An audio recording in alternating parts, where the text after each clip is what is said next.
record it. Well, not today, but I mean, because we actually were supposed to be in 2 places at once today. I But if I let my fellow cantorial students know about it, will they be able to write to you to be able to see the recorded broadcast?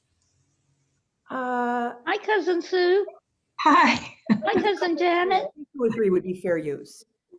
Whoops, I lost you. So I looked up our wonderful speaker today and started listening to his Yiddish radio project, and it's fabulous. Great. Yeah, you folks should get a copy of my blog, my web address. So there's a bunch of Yiddish radio stuff, including also the expanded blogs about the Schwarze Chazonim. And also, I guess I will mention later about the fundraising we're doing for a headstone for Thomas LaRue's unmarked grave. So, but that's all later. So whenever you want to, Andrea, you're directing traffic. Yes. No, we're still in the meet and greet time. I want to say hi to Susan. I think of all of us, maybe 2 of us are in Greenfield. Yeah, You down south. It's not. It's just me. Is that so American? I have 2 cousins that I invited to participate. I know. Cousin Ellen, who's basically District of Columbia based, and cousin Janet. Dad, what flower do you want to play? Like the baby is really adorable, but let's turn the sound off there. Thank you so much. Probably someone's bubby is on the call. Hi, Janet. We're happy for you if you're with your baby. But let's get that muted. Thank you so much. Eileen, thanks for joining. Where are you today? You're home, right? I'm at home. Yep. Okay, so that's my mask. Person. Barb is a cousin of, hey, who's this Leland? Because I knew a Leland, but it's not this person. Leland, how are you? And your honey there? I am fine, and my wife is here named Paula. I don't know. Okay. Got a crazy. Okay, There here we we go. are. Okay, thank you. You don't have any brands from the Hartford area? No, I'm not from the Hartford area. I'm living in the Hartford area now, but didn't grow up here. I'm a Massachusetts, New Hampshire guy. Where are you in Hartford area? Manchester, which is a town right next to Hartford. I taught there for the Hebrew school for quite a long time. Oh, well, this is Manchester. Yeah, in Manchester. The place called the Arbors. You're at the Arbors in Manchester. I see. Living facility. Very nice. Yes. Good. That's good. Andrea, I hope you'll tell us a little bit about your temple and how you get such amazing speakers. See, Ellen's going to call me every third Tuesday and give me the same compliment again and again. The answer to that question is I have interesting friends, if I'm honest. So a friend of mine up in the Shelburne Falls area who helped build the Beacon Dia Museum said, he read the Yiddish newspaper and the forward, or where else have you been covered? Henry, what other publications have followed your work? Times of Israel did a feature, and there was a feature in the English forward. I don't think there was anything in the Yiddish forward, but those were the two. Those were the 2 platforms. So my friend Jim told me about you and other speakers that we have. I just get captivated by the topic. I will put it in the chat in a minute. This is part of my introduction, actually, is to let you know that the topics coming up in this series include Hasidic and spiritual tools for addressing addiction, and another one coming up after called Healing Intergenerational Trauma. And that's by Rabbi Tirza Firestone, the author of a book by the same topic. And then just you get attracted to subjects like this. They're important things that we should be thinking about. And I just say yes to them. And I have little pockets of program funding here and there. This is being in large part offset by a grant that a cantor of ours, Cantor Liz, what's her first name, Peggy? The Nuffer woman? Ellen Nuffer. Ellen Nuffer is a cantor, and she made a gift of music to the temple, and we used part of that to afford Henry's visit. So I'll put those other links to our calendar up in there, and I'll add you all, if you wish, to our we call it our Zoom list. It means like twice a week you get the links to the events happening within that time range. And if you open them and read them, you will answer all those questions about when is that lecture coming up and what is the Zoom link. So every once in a while, don't delete those and look in there and see if you want to mark on something. My job today is as Ellen said, to let you know a little more about Temple Israel in the context of this. We have various teaching formats and services, as I mentioned. And being a small rural community, you do get a lot of cultural creatives, quite honestly. And you also get a lot of sort of unique demographics that are different than cities and suburbs and so forth. So among those is an extra important interest in Jewish history and cultural heritage. A little bit more that than the ethnic identity or the religious and ritual aspect, although, some of that. So this seems to me that it's just one of those topics that we have to think about more and more. And the contact between Jewish Americans and Jews and Africans and African Americans, that story has a lot of different chapters. And so we're all looking at that a lot more this year in terms of structural racism and all sorts of examinations of biases and co-victimhood and many, many complicated aspects. But how nice today to have this filter, a cultural filter, just shining a light on a contact that's precious to us for different reasons. And so that's why I was so excited about Henry's topic. And I'm going to ask actually Peggy Davis, who's, should I say bullabust or a pillar?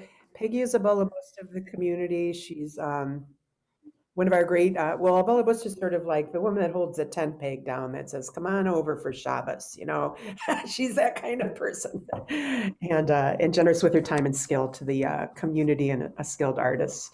And in several media. So, Peggy, Henry, because you guys hang out at Yiddish places together. So why don't you say a word about that? The rest of us will be judicious about muting. And thank you so much. I'm going to turn this, let me just add in a few more people. Peggy, take a breath, and I will add in the few more people that are coming.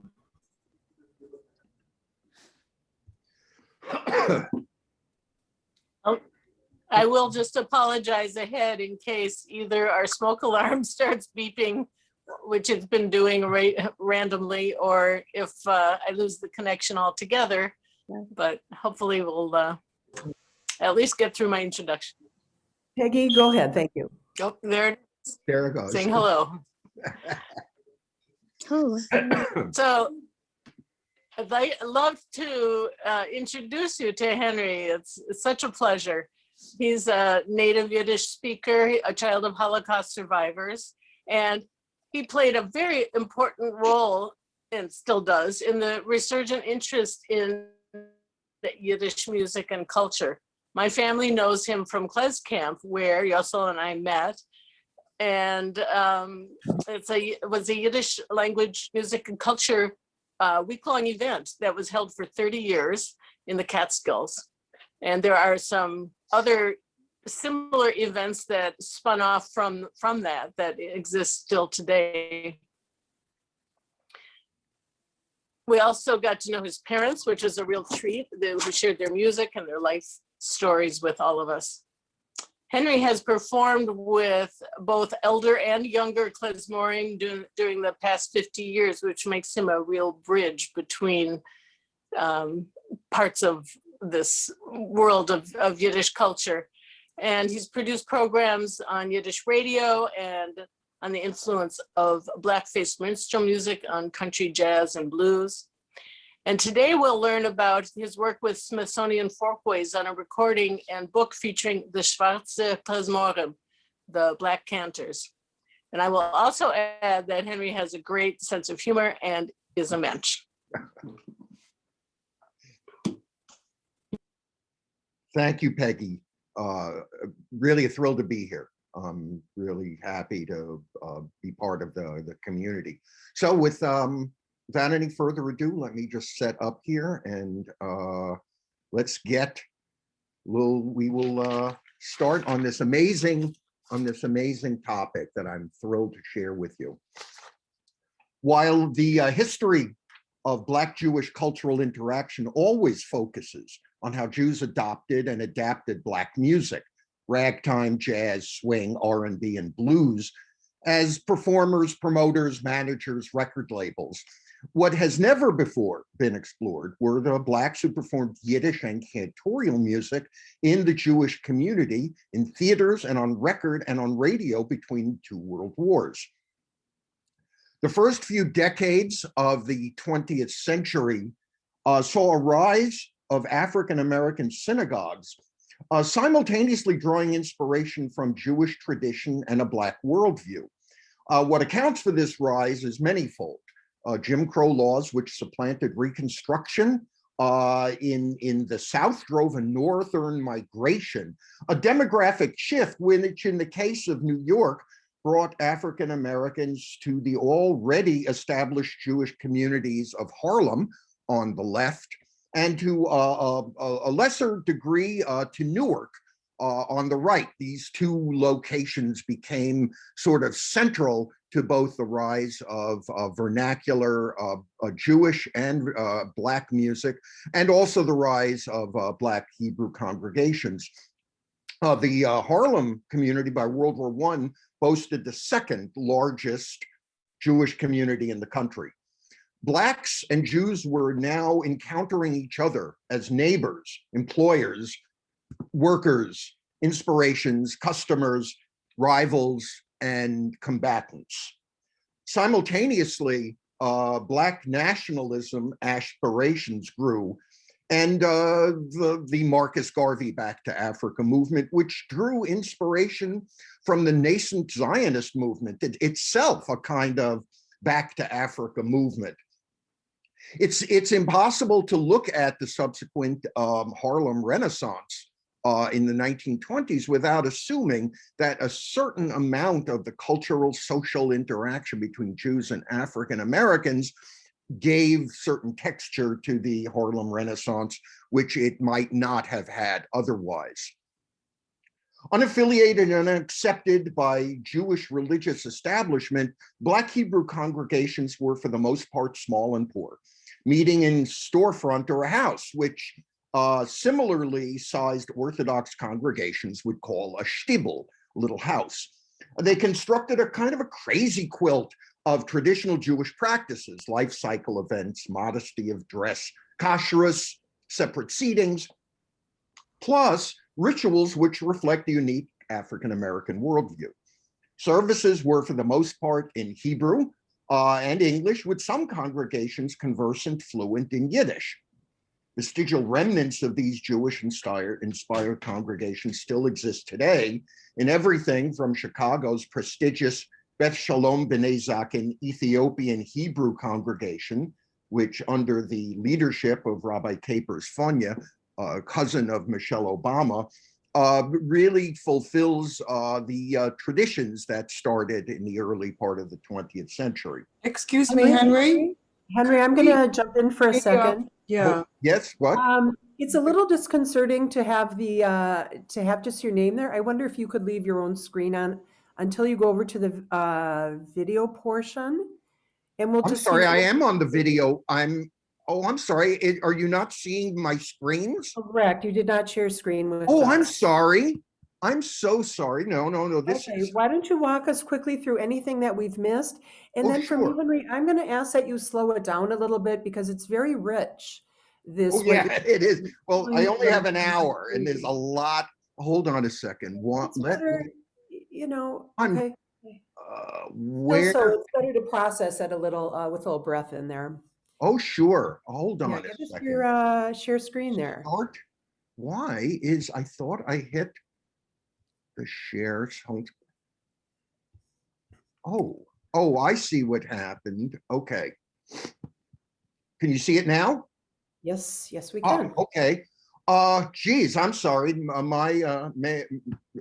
I'll head here. So let me then, you want me to start again? I'm happy. With sort of a brief, just like a highlights. Would that Okay, keep well- people about a good pace, I think. It was really, it was the movement, the post-Reconstruction era movement of Blacks from the South coming up to the north to already established Jewish communities in both Harlem and Newark. And both of these locations would be both the inspirational location of the rise of Black Hebrew congregations and the workplace of the Schwarze Chazonim, who would emerge from that period. And these picture postcards give us an idea of the diversity of those communities, including in the lower right, Prince Street, which was that part of Newark, which was the Lower East Side of Newark, and will play an important a role in the rise of the Black Cantors. The development of Black Hebrew congregations were an outgrowth of a number of social movements. Part of it was Zionism, coming in contact with Jews in the nascent Zionist movement, the Marcus Garvey Back to Africa movement as Black nationalism, using a model that Zionism itself was defining. So there's, and because of the proximity of the communities to each other, a lot of the cultural interaction, linguistic, social, really informed these emerging Black Hebrew congregations. So they are on the left, the Moorish Zionist temple, which was, this is a photo from 1927. And Rabbi Mordechai Herman, the center with his arm raised and wearing the tallis, who claimed direct Ethiopian or Abyssinian lineage for himself and his congregants, and was again a member of the Marcus Garvey Back to Africa movement. In the center, the Commandment Keepers Ethiopian Hebrew congregation, founded in 1919 by Rabbi Wentworth Arthur Matthew, a West Indian immigrant who would establish a network of synagogues in the US and the Caribbean based on traditional Orthodox Ashkenazic traditions. And this is, in fact, the congregation B'nai Zaken in Chicago, Rabbi Capers Funya, the rabbi. This is an outgrowth. This is a direct link. So there's this very kind of strong continuity to the original founding. And on the right was Congregation Beth B'nai Abraham, founded by Barbados-born Rabbi Arnold Josiah Ford, pictured in the turban and holding the string bass. Ford founded his synagogue in 1929 as an outgrowth, again, of his work with Marcus Garvey. He had come to Harlem in 1909, and given his interest in music and social uplift, was also part of the important Black music union, the Clef Club, run by the pioneering African-American band leader and composer James Reese Europe. To give us an idea of the sort of easygoing eclecticism of the early give us an idea of the musical eclecticism of these founding African-American Black Hebrew congregations. You only have to look at the hymnal produced by Arnold Josiah Ford for his synagogue, the Universal Ethiopian Hymnal. And what's really great about it is this kind of easygoing eclecticism, where within a few pages, you'd have in the hymnal a hymn, Alu Bakbar, a composition by Arnold Josiah Ford, a Adon Olam, using the Sulzer arrangement that everyone knows from having grown up attending the synagogue, with actually a very nice translation from the Hebrew by Arnold Ford, and ending with the Mercy Seat, a staple of the Black Baptist church. So this sort of wide diversity in the sonic creation of the music of the temple really shows the openness and the eclecticism of the community. Another member of the Clef Club was Harlem Stride pianist Willie the Lion Smith, born William Henry Joseph Bonaparte Berteloff, 1897 to 1973, who throughout his life actively proclaimed his Jewish connection. In the opening of his 1964 memoir, Music on My Mind, Smith pays homage to his Jewish father, his youthful years in Newark, New Jersey, and his Jewish neighbors, the Rothschilds. And it's a story which is very much common. It's actually mirrors the childhood experiences of Louis Armstrong in New Orleans, in which a intervention of a supportive Jewish family, in this case the Rothschilds, allowed Smith to not only receive religious instruction from a local rabbi, but when that rabbi saw how receptive a musical prodigy he was in preparing for his bar mitzvah, the rabbi slash chazan taught him the literature of cantorial modes, tropes, and articulations. You could say I'm partly Jewish by origin and partly by association, Smith wrote. As it turned out, I favored the Jewish religion all my life, and at one time served as a Hebrew cantor in a Harlem congregation. It's sad that none of Willie the Lion Smith's chazonis has survived. It's unclear if it was ever recorded, but one little bit of some of Willie the Lion Smith Yiddish music has survived, and I'm going to play a brief excerpt. This is from a TV show he did in the 1960s, where he was talking about the early days in Harlem with Duke Ellington. Duke and them, when they first come with the band, they was working down in Bernstein's downtown. So in Jewish, you know, we say knock a bissel, knock, knock. I taught this to Duke.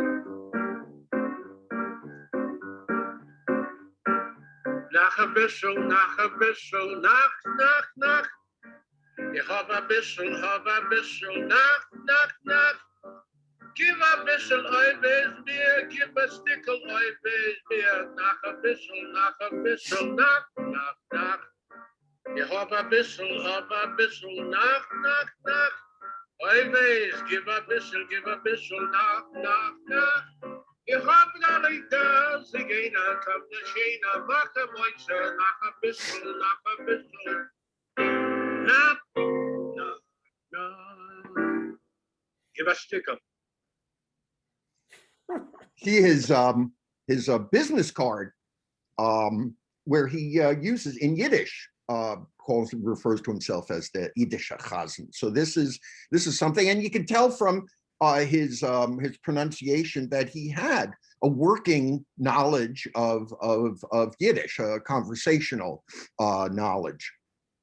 But the fact that we know anything about the diversity of Black cantors in the 1920s is thanks to journalist and essayist Shimon Rubinson of Der Yiddische Tagblatt, the Jewish daily news, who in his weekly column, Von Groß New York, from Big New York, produced a series of pithy feuilleton, well-observed portraits of local Jewish life.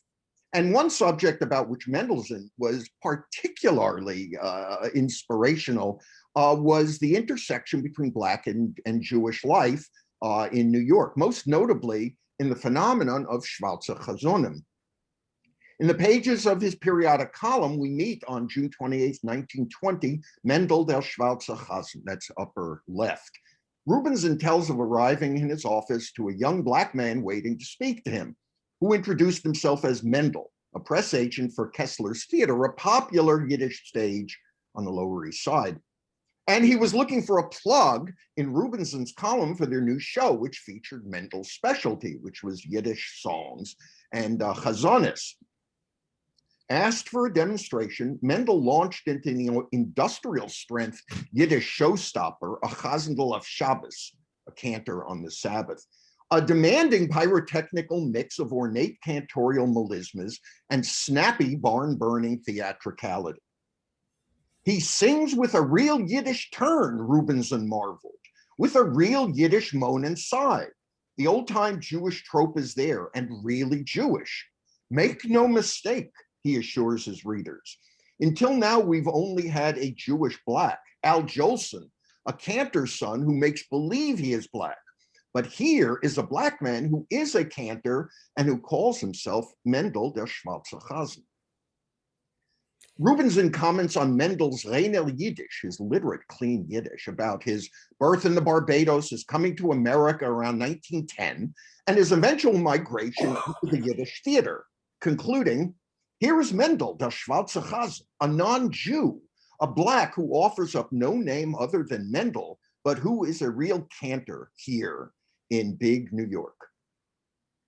Happy holiday, trumpets Rubinson in a column a few months later on September 20th.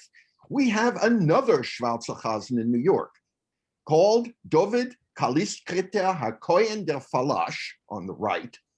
The name, as Rubinson points out, Kaliskrita is a calligrapher and who claimed to be from the Ethiopian port city of Massawa, who, additionally, claimed to know 29 languages and who, in a wide-ranging conversation with Rubinson, which toggled effortlessly between Yiddish and Hebrew and English, offered a whirlwind narrative about being in Paris and Palestine, studying under a cantor in Russia as a meshoichel, an apprentice cantor, marrying a Jewish woman in Pinsk and fathering 2 children, and then coming to America to work as a translator for the American Expeditionary Forces in France in order to get his citizenship to become a cantor.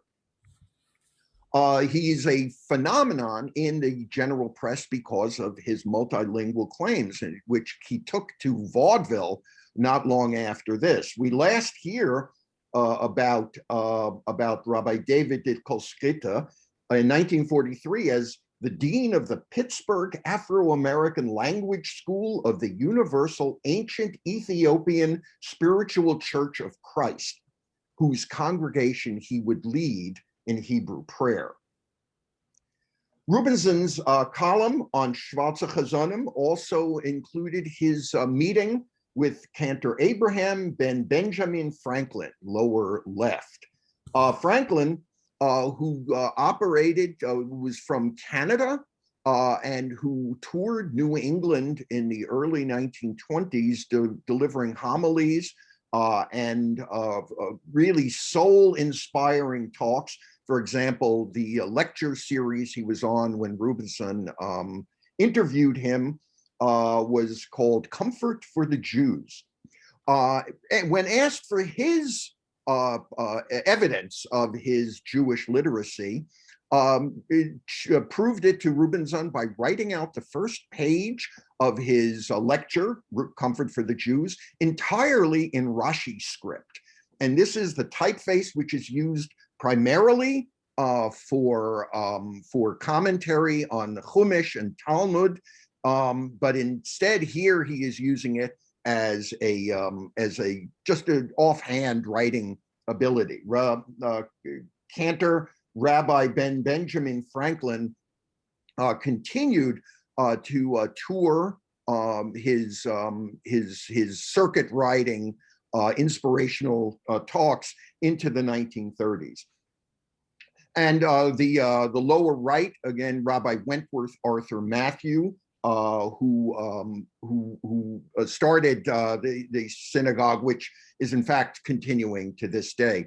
Now, given the depth and the dynamics of these early African American congregations, it's not surprising that people would emerge organically from within the community to fulfill the functions of a nascent synagogue. In this case, chazonim. You need to have someone who can lead the prayers, read the Torah in variety of skills.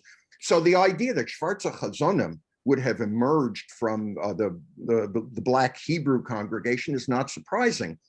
What is surprising are the biographies of the two best known of the Schwarze Chazanim, who in fact do not seem to have had any connectivity to active Black Hebrew congregations, only minor connectivity to white congregations, and in fact, it's unclear if they were Jews at all.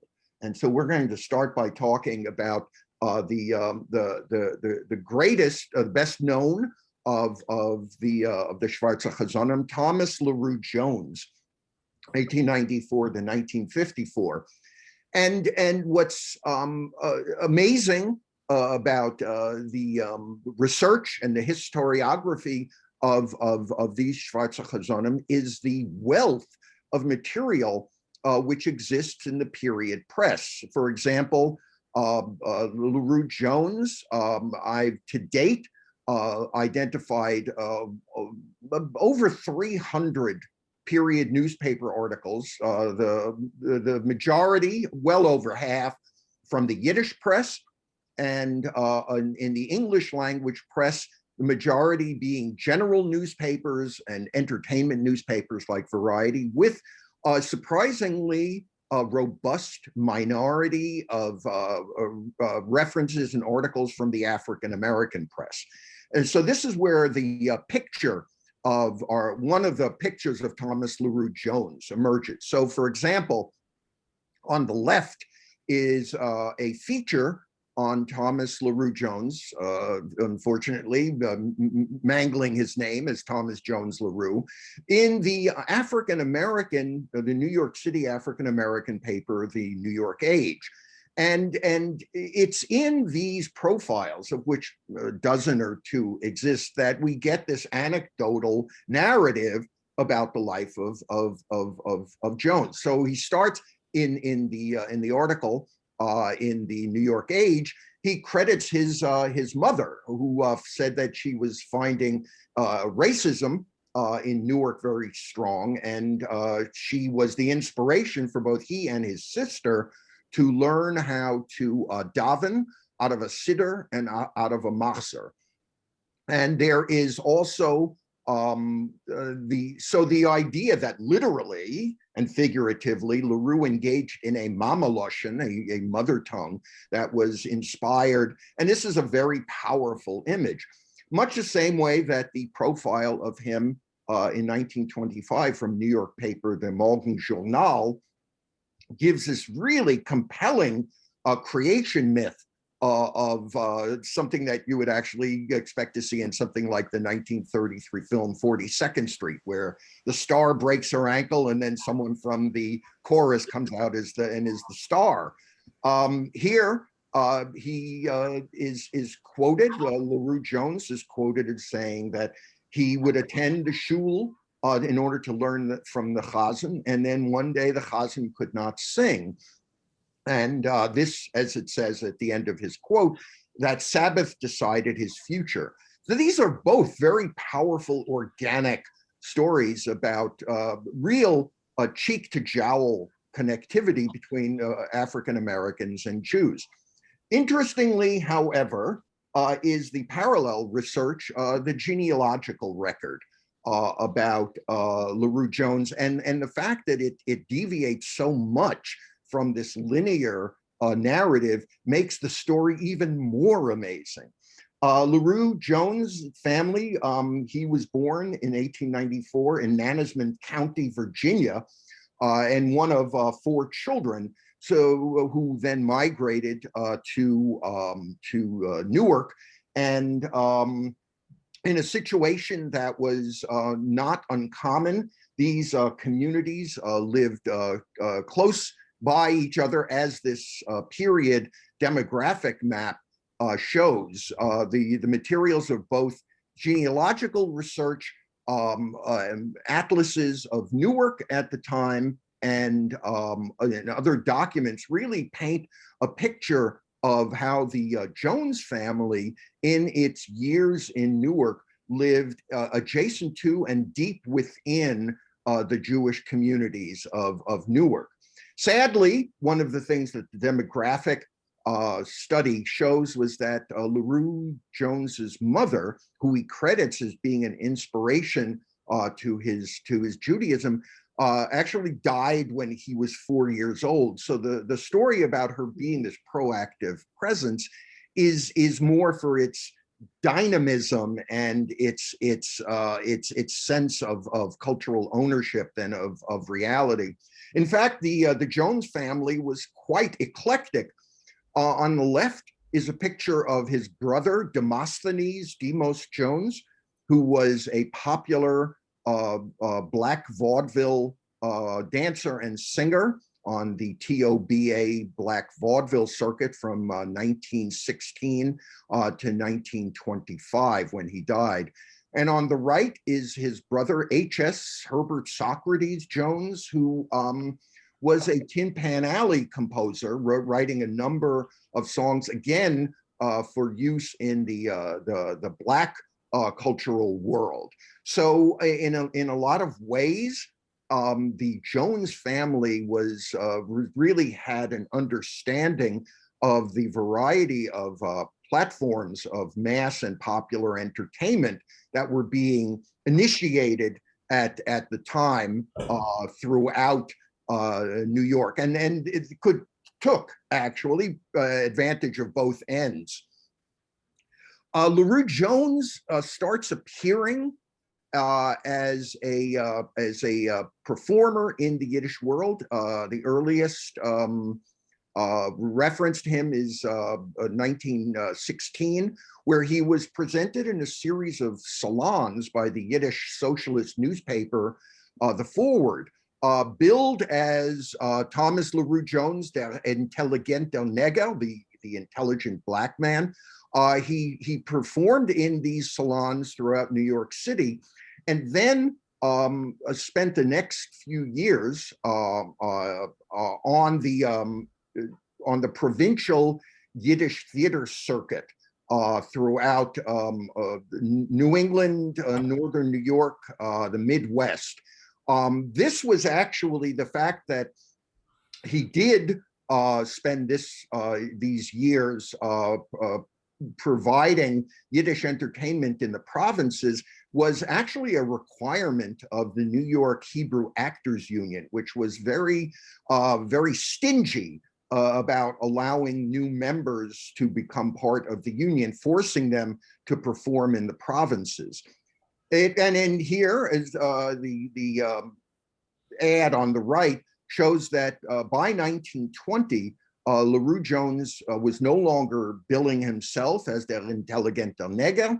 He was now in transforming himself into der Schwarze Chasen, here, der Schwarze Goyische Chasen, even a better name. So LaRue Jones was clearly in these circuits, in these communities for whom he performed. This is because of the literacy, the Yiddish literacy, the cultural literacy of the audiences for whom he was performing, really sort of underpin our understanding of him as a great carrier of Yiddish culture. By 1922, he was allowed to return to New York, where he became a member of the Hebrew Actors Union, evidenced by his presence in two of the major blockbusting Yiddish theater shows of 1922. In a newly constructed theater, the Lenox Theater on the corner of Lenox Avenue and 111th Street, Max Goldberg and Jacob Jacobs created a new theater, which was in a way a kind of a nod to the changing demographic of Harlem, but it was also a look ahead in terms of proactive entertainment. In this tearjerker play, the Chuppekleid, wedding dress, the promoters saw the power of the presence of Thomas LaRue Jones as so compelling that he's given half of the poster real estate to announce his presence in the upcoming performance of the Chuppekleid, here billed as der Schwarze Chasen.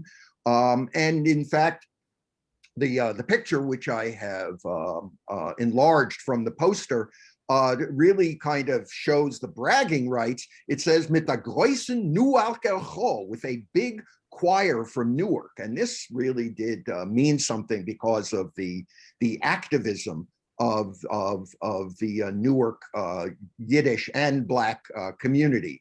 So 1922 started with this terrific play, but it did not end there.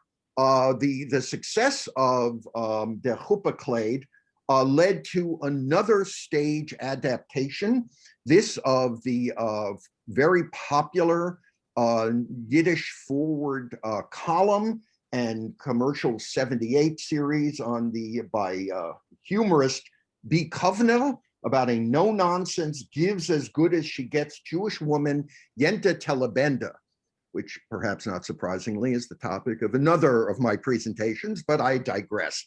Here again, LaRue Jones is a featured a member of the company and is given a showcase sequence in which he gets to show off not only his great chazonis, but as the advertisements make clear, he's also singing in Yiddish and in Russian. And in one of a number of failures on the part of the Jewish community to fully acknowledge the teeterboard on which LaRue Jones existed. One of the characters in the play, in Yenta Telebenda, Pina, the Candy Kid, the son of Yenta Telebenda, one of the major stars, here portrayed by Dina Goldberg on the left, also has a dual role with Dina Goldberg appears both as Pina the Candy Kid and Pina's best friend, Das Niggerl, Rastus, Das Niggerl, in a blackface role. Again, one of several lapses in the Jewish community in making both, on the one hand, celebrating Das Schwarze Chasen, and on the other hand, presenting him as a counterbalance to an accepted stage feature of blackface minstrelsy. And it's important to really keep in mind that during the rise of Der Schwarze Chasen of Thomas LaRue in 1916, perhaps the greatest Black entertainer of the era, comedian singer Bert Williams, who was a star in the Ziegfeld Follies alongside Fanny Brice and Eddie Cantor, Bert Williams, a Black man, had to appear in blackface. So in some ways, the Yiddish theater, taking a kind of a cue from how race was handled on the stage, this sort of lapse would continue. The Yiddish press was absolutely amazed by the Black Cantors and the Schwarze, both the Schwarze Chazonim and the Black Hebrew congregations on both sides of the Atlantic. On the left is an article from Heint in Warsaw, which big feature in their Yiddische Bilder section called the Eden von Harlem, and there's Thomas LaRue Jones at the top. And on the right, one of actually two articles I have found in the Yiddish press, this one from 1928 and another one from the late 30s, which identify Talmud Torahs, the shuls in Newark, which were known for converting young Black men, boys into men, to Judaism with the intention of their becoming chazonim. And so this article, this feature in the rotogravure section of the foreword really indicates the dynamism, that this was not a fluke. The Black Cantors was not a one-off novelty experience, but in fact had resonance in the ongoing Black and Jewish communities. And in fact, the Jewish communities would go out of their way to create an entry platform, as these articles show. LaRue Jones was great column fodder for the Yiddish and general newspapers as this one of hundreds of features which I've located. LaRue was a pioneer in broadcasting, singing on the Newark station, WOR, and was his concerts and his appearance in Yiddish shows was nearly ubiquitous. I have found unbroken continuity between 1922 and 1930 of his just being regularly on the stage. Let's we'll take a moment here, and I would like to talk about the one surviving recording of Thomas LaRue, and just give us a chance to sort of acclimate ourselves to what he was, to what he did, and why people were so moved. And here, this is a personal thing. Having looked for this record since I first learned of its existence in the mid-1970s, when I was working on a historic listing of ethnic language recordings in the United States.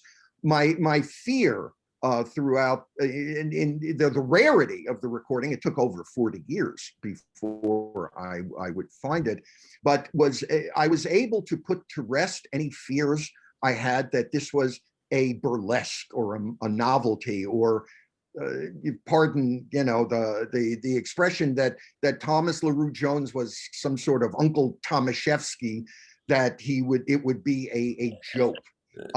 But in fact, the discovery of the music here, first in a privately printed sheet music, which LaRue Jones published in his neighborhood in Newark. This song, co-authored by a very young Samuel, better known as Sholem Sekunda. The song is an amazing statement by LaRue, and he would go on to record this song 3 years after the publication of the sheet music for the OK record label.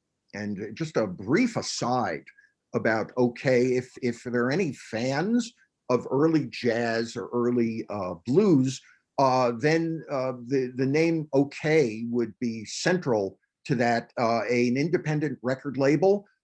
They were really the spearhead of establishing what was referred to as race records, the Black community at the time referring to itself as the race. And race records on OK meant Black music by Black musicians for a Black community, and created the most proactive Black record catalog then available, even before Black-owned labels like Black Patty and Black Swan came up. Most of the artists, world-known, Duke Ellington, Fats Waller, Bessie Smith, these were Black artists on the OK label. By 1922, OK had begun a short dalliance with issuing Jewish records, and from 1922 to 1924. And this was one of the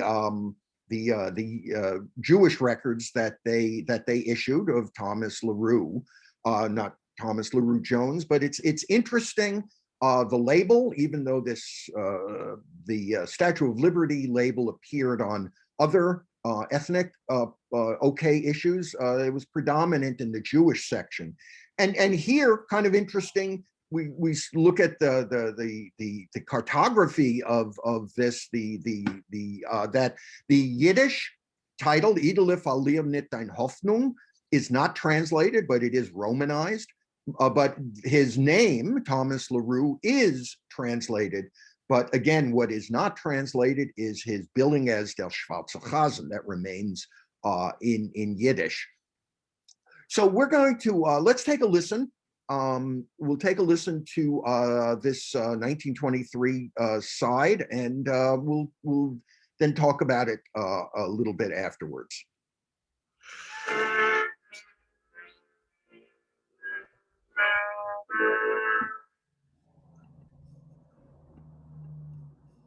O Tatamul, dem Jiden geschworen, als der Jid wird kein Mul, die werden verbeuern, wie Sand bei dem Jahr, wird sich mehren, in Felsen und Sand, wie im Himmel die Sterne. In Mut ist geworden, in dem Jid hat sehen. Boja der Säune macht im Pogromen, sämtlich aufzufließen, fing wie in Stromen. Men verbittert sein Leben als Recht. In der Frucht war ihm alles verfehlt. Der Freunde dahin, hat gedeiht sich, in der Hof zu vernehmen, ich bin mit Reihe. Ich soll noch abholen,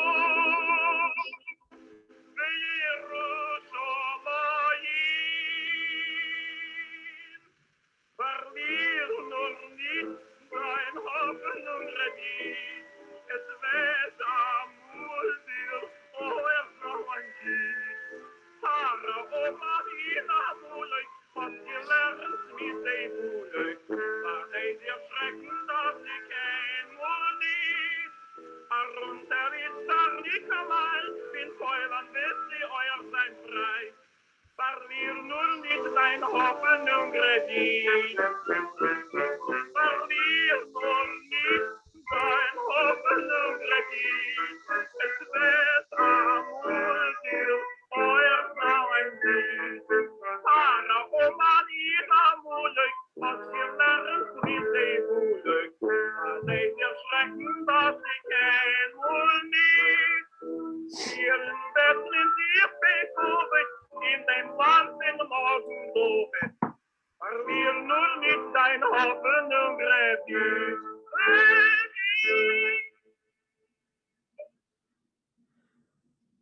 First two things immediately come out of this is that Thomas LaRue Jones is a possessor of an amazing instrument and flawless Yiddish, and in a lot of ways fulfills all of the period reviews, which marveled, as Rubenson's excerpts that I read before, that LaRue Jones had transcended the biblical admonition of the shibboleth, that his language gave him the power of an insider and someone who could carry that message.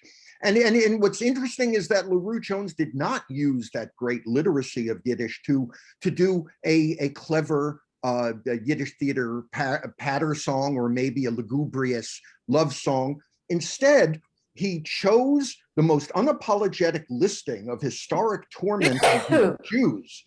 And this blunt invocation of Jewish blood bought cheap is simultaneously a throwback to the earliest seedling days of the Yiddish theater of a half century before, with the Brodersinger, the street singers, the griot of the shtetl.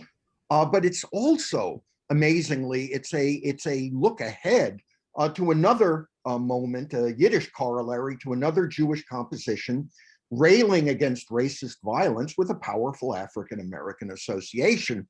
And by that, I'm talking about Abel Meeropol's 1937 composition, Strange Fruit, and its unforgettable Billie Holiday interpretation. And the corollary to Strange Fruit is not strained, because at the year that this was composed, in 1920, both the number Black lynchings in the American South almost balanced the number of Jewish murders in post-World War I Poland, including the famous pogrom in Zamość. So these, LaRue was in fact able to do something quite extraordinary, that he could on a commercial record, as a Black man on a commercial record, say something in Yiddish that commercial recording did not allow him to do, in fact, as a Black man in English. And so this really kind of shows a consciousness on his part to offer this forward. Now let's listen to the second side, and again, there's a powerful sense of choice and of crafting of this one solitary recording by LaRue, because the same way that he could have chosen to do some fabulous Yiddish theater song on one side, he could have also on the Chazonis side chosen to do some sort of Chazonis barn burner like Kol Nidre, which everyone did, and in fact Eli Eli, for which he was particularly well regarded, one of the great interpreters. But he did not do that. In fact, what he did was to choose a pretty quotidian prayer, midweek prayer, something that every shul attending Jew would know from the morning prayers, which preceded the opening of the Oren Kodesh for the reading of the Torah. And like Yidel Faulium Nit Dein Hoffnung, where he's saying, don't forget your historic association with God and the Jews, here he chooses another piece, which is a reaffirmation of the arrangement, the agreement between God and the Jews, and that LaRue Jones was the Shiliach Tzibur, the messenger of the people, to remind Jews of this historic connection. Something to listen to in this performance is that he starts off very quietly using head tone throughout the beginning of the prayer, but midway through, he makes a conscious effort in the transition on the words Ovinu Malkeinu, critical change in the textual meaning of the prayer. He goes from head tones to chest tones, and it emerges as almost a completely elevated reading of the prayer, a powerful performance. Let's take a listen.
The Thomas LaRue recording is both a great recording and an important one. It's great because it stands on its own merits when compared to other better known period Jewish recordings of the same genres. And it's great because it accurately transports us to the creative foment of that moment and triumphantly stands in for the muted voices of the other Schwarze Chazonim who were part of this fully formed freestanding phenomenon. It's an important recording because it really does validate the phenomenon of the time. A discovery a couple of days ago of this article in the the Baltimore Afro-American newspaper revealed something which I had been hopefully looking for, which is that LaRue actually did conduct services in an Orthodox white synagogue. Here, the article on the left, which talks about an invention that LaRue had for a safety device for elevators, revealed his affiliation with Congregation Ahavat Zion in Newark. And the research to their files and their papers, the congregation is still active, though not in Newark anymore. In 1930, Thomas LaRue Jones embarked on the first of 5 tours of the ancestral Jewish homelands in both the Middle East and in Europe. And this creates an incredibly powerful backdrop to the perception of the Schwarze Chazonim, because as much as the American Jewish audiences were astounded and confounded by the rise of the Schwarze Chazonim, the Jewish audiences in Eastern Europe, who didn't have the luxury of living next door to Black neighbors, experienced an astounding transformation. And this map from his first tour in 1930 takes him through some incredibly important Jewish communities. He's in Warsaw twice, in Białystok, in Grodno, in Berlin, in Leipzig. This was an amazing tour organized for him, and the same way that LaRue Jones was print bait for the American Yiddish papers, so too was he unbelievably popular in the pages of the European Yiddish press. For example, at the top, actually a correspondent who was hired by the Forward to follow him around Eastern Europe, they wrote this headline: Schwarze Chazen von Amerika macht nur na Tumult zwischen polnische Jiden. The Black Cantor from America creates trouble amongst the Polish Jews. And he ends up making it positive. But the headline on the bottom and the cartoon on the right are a fabulously interesting story about his appearance in Warsaw in the shadow of the great Tlomacki shield, the holy of holies of cantorial singing, which was overseen by the great Chazen Gershon Sirota. Here the headline is not so loving. Der schwarze Chazen hat Nächten gehatten, welche a schwarzen Zoff. The Black Cantor had last night in Warsaw had a dark ending. And this was a very negative review about his concert. The cartoon on the right illustrates that. They say at the top it says Der Chazen with quotation marks around it, mit sein Mishorirel, with his accompanying singers, which was the impresario who the city hated. And the joke is that he doesn't even know how to daven, and he is davening from an upside down machzor, which was of course not the case. He did know how to. So this is interesting. For as much as he was looked down in Warsaw, the audience in Białystok gave him 3 standing ovations and then carried him from the theater on their shoulders. So not all of Eastern European Jewry was against the great message that he was bringing. Part of the reason was he ditched the earlier biography of his mother being the source of his Yiddishkeit, and instead took the story of his being born in Abyssinia and a direct relation to the Queen of Sheba, this very sort of like fantasia, and the papers, no surprise, ate it up. Henry, let me Yes. something here. I hope I'm catching a good moment for this, but I want to signal to you and to the group that we do want to do Q&A at the end. And if people would like to start putting Q&A into the chat, that'll give us some indication how much time we should leave for that section. So I just wanted to make that comment at this time. I'll monitor the chat for us so we can exchange after. Do you need me to pick up the pace? I still have about 10 minutes. I think that's a good warning for people. It's hard for me to assess. It's very interesting, but it's also good to interact. So I'll leave that decision to you, but that gives people kind of a sense of our time frame. So thank you. Please continue, and we'll start to collate questions. Great. Okay, so here we're coming to the end, and in fact the sad end of Thomas LaRue Jones. His last known concert on December 4th, 1953, is at Congregation Ahavat Zion, the same synagogue that we saw him conducting services in the 20s. Here he is, 1953, decades later, and still a part of this congregation. A very interesting insight. But we next see his obituary, recently discovered obituary, which opened up the research to locate both the home in which he died, which is on the right, and the heartbreaking discovery at the Rose Hill Cemetery in Linden, New Jersey, that LaRue Jones, in fact, was buried in an unmarked grave. And this has led to my Kickstarter, my GoFundMe project to raise money to put up a suitable headstone to honor his memory. However difficult the life of Thomas LaRue Jones was as a Black man, attempting to be a carrier, internalizing Yiddish culture, you would think the only thing which could possibly have been even more difficult to have accomplished was that if Thomas LaRue Jones were a woman. So to that, enter Gladys May Sellers, aka Goldie de Schwarze Chazente. And if the LaRue Jones story is unusual and hard to imagine, then the story about Gladys May Sellers is 10 times that.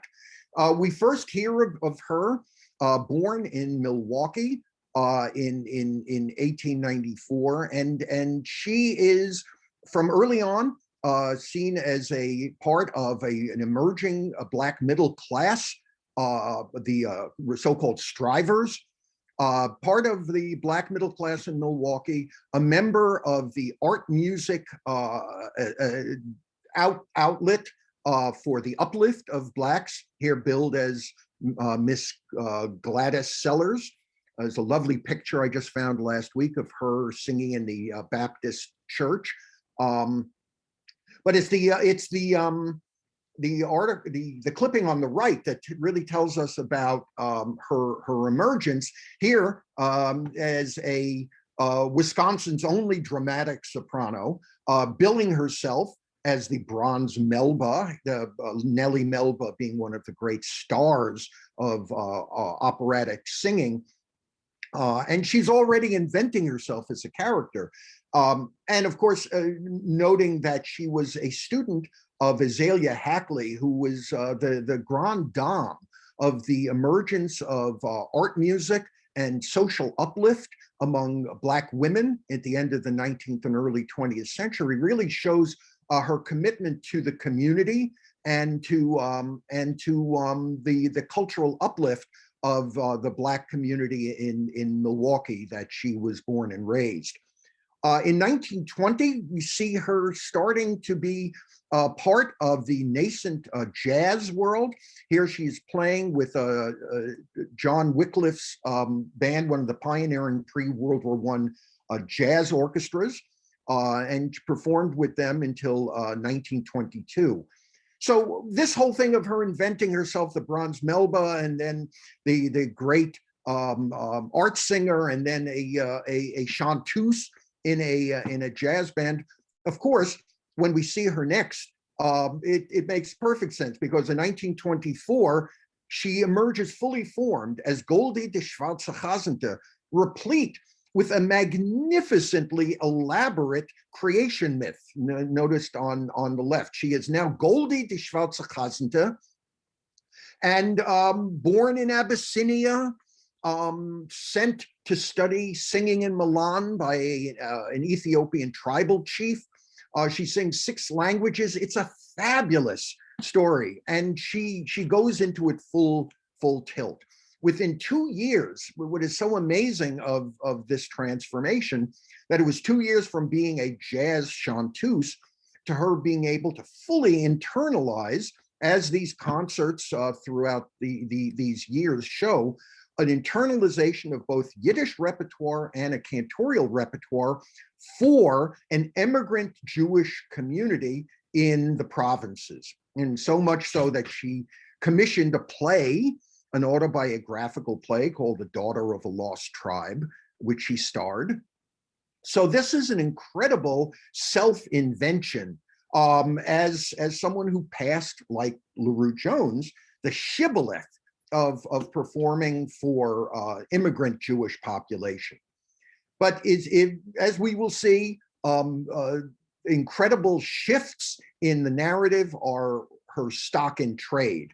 In 1926, she emerges as under yet a new name, Goldie M. Steiner, and she appears on Broadway in a salacious play, a mixed race, a play called Lulubelle, where the Black actors on stage in blackface did not interact with the actual African-American actors on stage.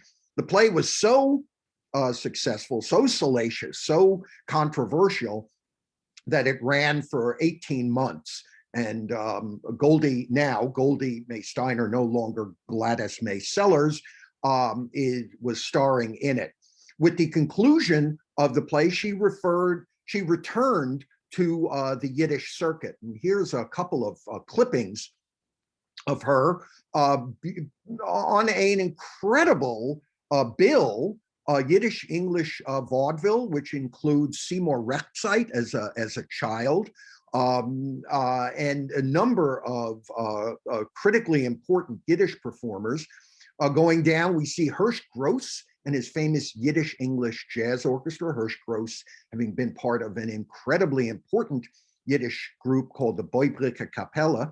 And here she is, Goldie, the well-known colored cantor. And the clipping on the right has her back on the circuit. But what I loved about this clipping was, here is Goldie, now billed as Mademoiselle Goldie, in the same column as another great African-American singer of the 1920s, the great blues singer Bessie Smith. And it's just like it's just totally coincidental that two African-American women known for their grandiose performance skills appear in the same newspaper column. In 1928, Goldie Steiner returns to the Broadway stage, this time in a devastatingly bad play by poet E.E. Cummings called Him. The play got absolutely devastating reviews, except, as you see at the top left there, a review for her, where she sang the Frankie and Johnny song, one of the great vernacular African-American murder ballads, to great acclaim. And in fact, we see in the lower right an etching made by John Sloan, one of the founders of the Ashcan School of Painting, who was one of the attendees at one of the 12 performances of him. Here, Goldie singing Frankie and Johnny. Henry, Yes. we've got some really interesting questions. I want you to wrap it up because these are fascinating. Okay. Thank you. I'll have just one or two more points about her. The last time we see her, well, let me go to the actual last time. This is the last known concerts that she does, and this kind of shows her incredible diversity. On the left is a concert from 1938, a fundraiser for the Urban League, a Black civil rights organization. Here she is on a bill with Duke Ellington, with Fats Waller, and she is billed as Millie Goldie Steiner, the only negress cantor in the world. So for the African-American community, she is presenting herself as a carrier of Jewish tradition. In the center is a Yiddish musical by the great Alexander Olshanetsky, which she appears as Gladys May Sellers, using her birth African-American name to bill herself, and she again gets some credit. Even in the following year, another Yiddish musical by Olshanetsky called the Rebbe's Gigolo, the rabbi's wife's lover, and here she is billed as Goldie de Schwarze Chazente.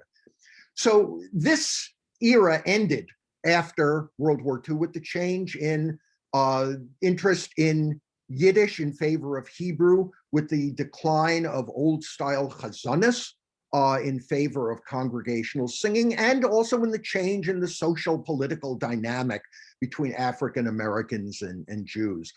So that we see a logical beginning and end to this incredible phenomenon that generated such power in both the Jewish and the African American community.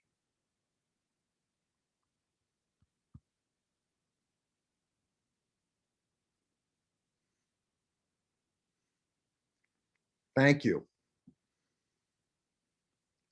Oops. Okay, I don't hear you, Andrea. I don't.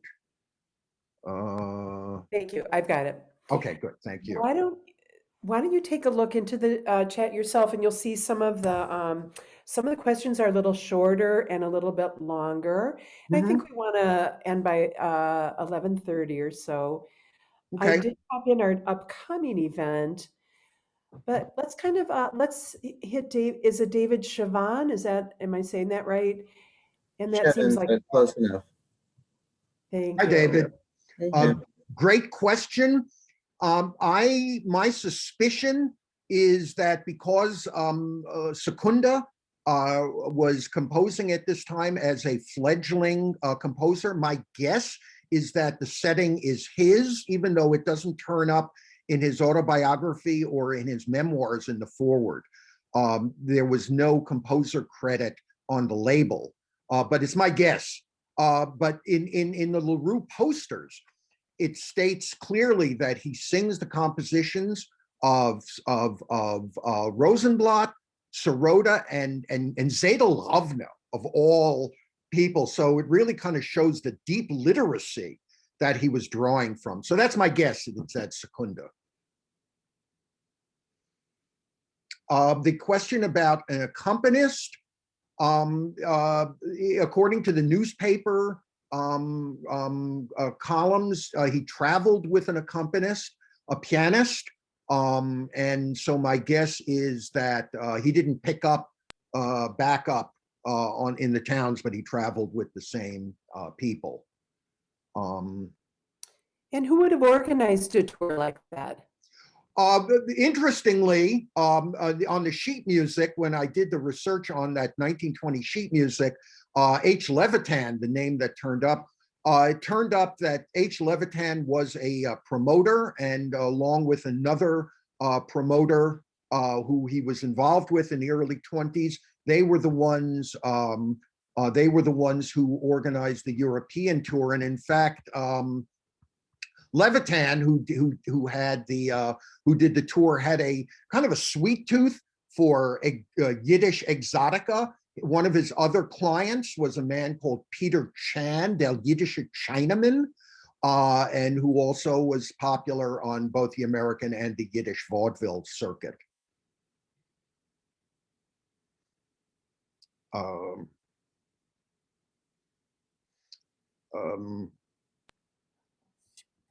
Okay. I found it. Let's see.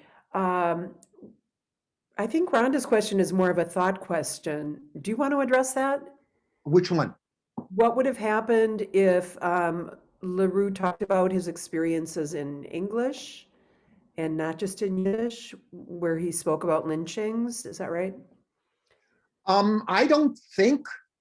Well, the status of the recording industry in the 1920s, especially on a label like OK, would not have given him what were called A&R men, the artist and repertoire producers at the labels, had a very limited role for African-American performers, that they were forced to stay within the boundaries of early jazz, blues, both Delta blues and urban blues. They weren't allowed to show themselves fully formed, and this changed by the mid 30s as the popularity of the Billie Holiday recording of Strange Fruit demonstrates. I think this really talked about LaRue Jones's teeterboard as both an African-American and someone who was intimately involved with the cultural uplift of Ashkenazic Jews, that he was very conscientious about his place and attempted to fulfill it, which is why I think those songs to say, Jews, don't give up, stay the course, was also something he could have been saying to the African-American community. This was exactly the same message. Thank you. Beautiful point. Susan Holland sent me a couple of interesting questions. I'll read them both. Were there Black congregations or Black cantors in other parts of the U.S.? And are you still actively searching for music, and how do you do that? Yes, there are other African-American communities for which cantorial music within the everyday services are still an issue, that they no longer derive a cultural reference to Ashkenazic interpretation. The great thing about the LaRue performance, especially in the Yiddish performance, is his ability to cherry pick cantorial melismas and tonalities to bring that sort of historic religious tonality into the secular song.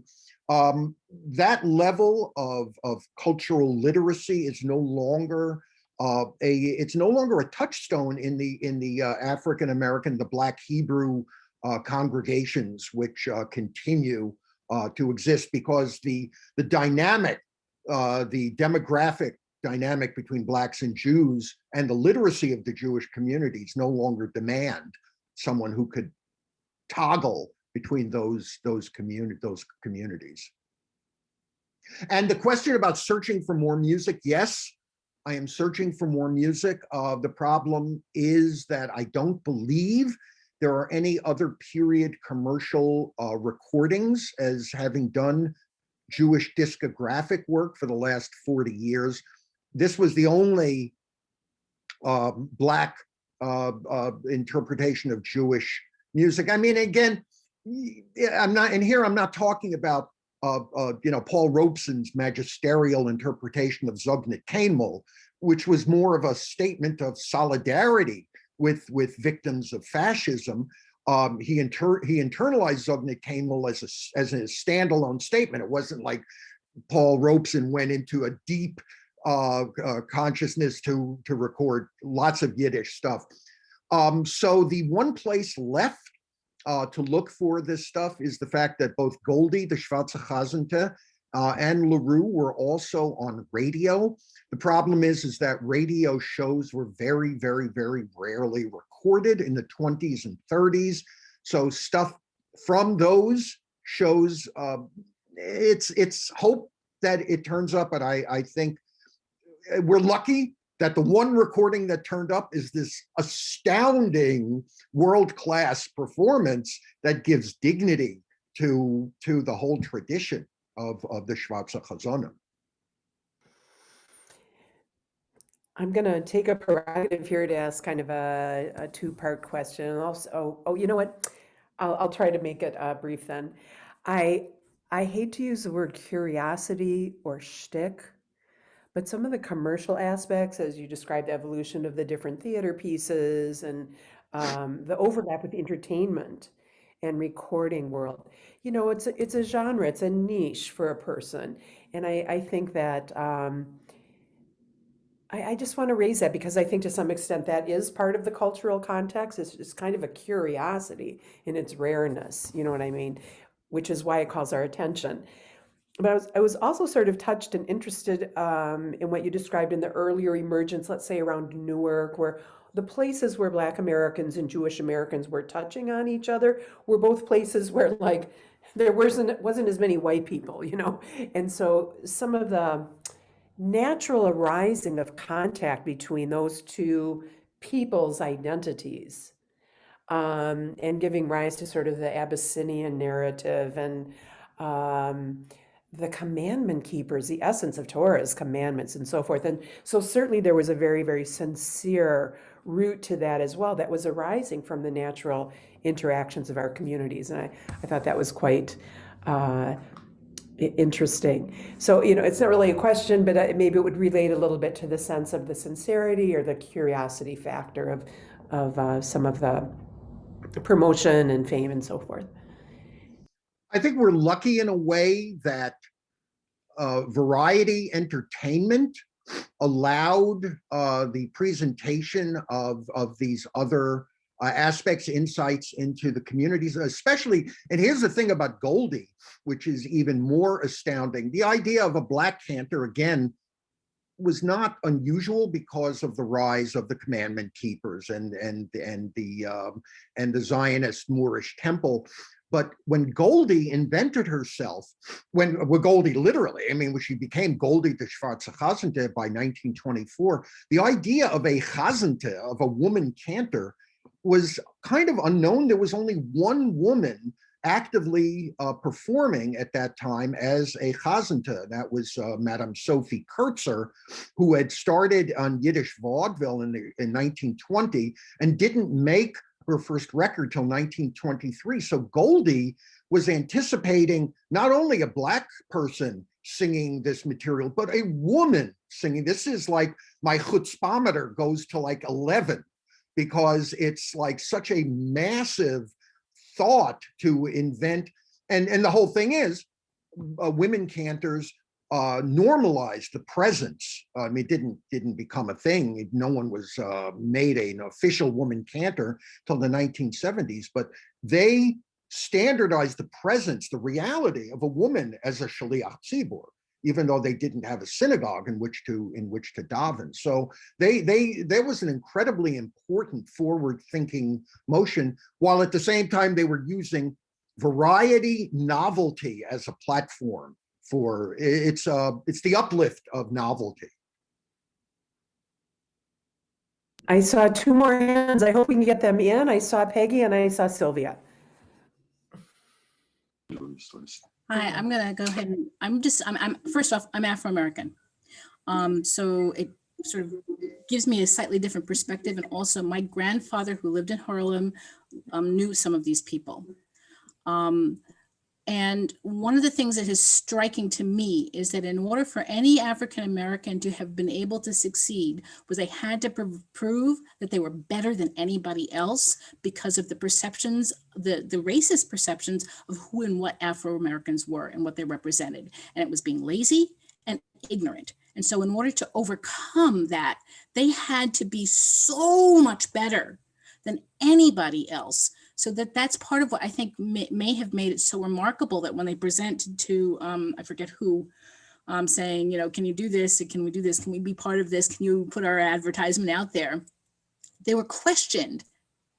And when they were questioned, they then had to prove how much better and how much more fluency they had than anybody else would have had, or nobody would have believed them.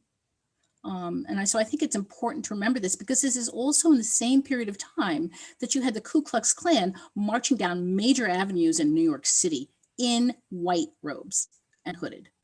This is all going on at the same time. So I think it's important to keep that in mind.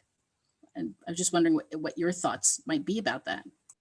Yeah, it's a really good read because, again, you could do things in variety and novelty that the more established forms of entertainment and outreach would not have allowed. So there was an easygoingness. And what they used to say in vaudeville, where they said, you know, if you had a talking dog act, it didn't make a difference what the dog said. So the idea that vaudeville had a very accessible platform to allow these people to perform. P.S. Vaudeville was also very unforgiving. And once the quote unquote, the novelty wore off, you were history.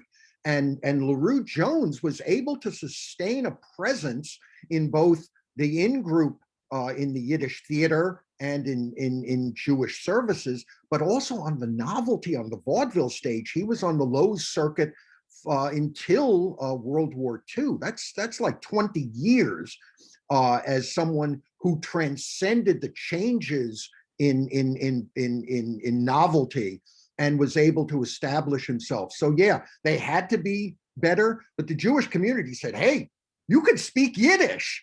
I mean, wow. It's like really, it gave people a sense that that there was a real there. Thank you so much. Peggy, you're going to be the closer.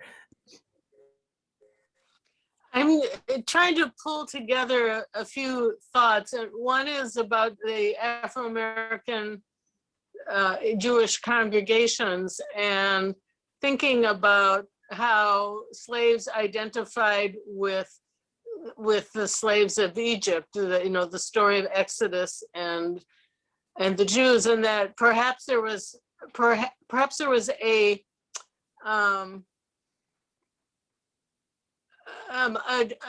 being drawn to a pre-Christian tradition as being more authentic and having some resonance that way. The other thought I'm having is about hearing LaRue and how the emotionality of the Chazanic style of singing must have been so meaningful and a way to express things that was accessible to people then and so powerful. It really hit me from hearing him sing. And then the question I have for you about him is that it sounded like he was really I wouldn't say performing, but acting as an actual chazan in services. But didn't you say he wasn't Jewish, or was he? I'm not clear about that. I don't know, because having found his grave in what is a Black vernacular cemetery, which did have a Jewish section, but he was not in the Jewish section. So on the one hand, he's singing in an Orthodox shul, but on the other hand, he's not buried in a Jewish cemetery. I don't know. It's like this incredible mystery about, and you have to wonder, if he was not a member of a Jewish community, what was in it for him? Why did he so completely internalize the subtle nuances of Jewish vernacular, popular and religious song? Completely internalized it and stayed, unlike Goldie, who toggled back and forth between the African American community and the Yiddish speaking community. Thomas LaRue Jones stayed as both a part of and apart from the Ashkenazic Jewish community, primarily in Newark. So the fact that he was buried in an unmarked grave, when I saw that, my heart broke, because here was a man who gave so much of his life over to helping identify the cornerstone of Jewish life, and there was no stone for him. So it's another.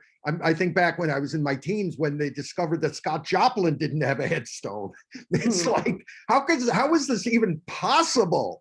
So anyway, that's LaRue Jones had this just unbelievable inner engine that created this output. Henry, thank you for opening this world to us. Raise your hand if you got something really interesting out of this talk. And raise both if you want to give Henry a little internet blessing and thanks. This will be available on our Temple Israel channel. We posted the link if people would like to donate for LaRue Jones's headstone. And thank you so much for opening this world to us, Henry. Thanks Take for care. God bless. inviting me.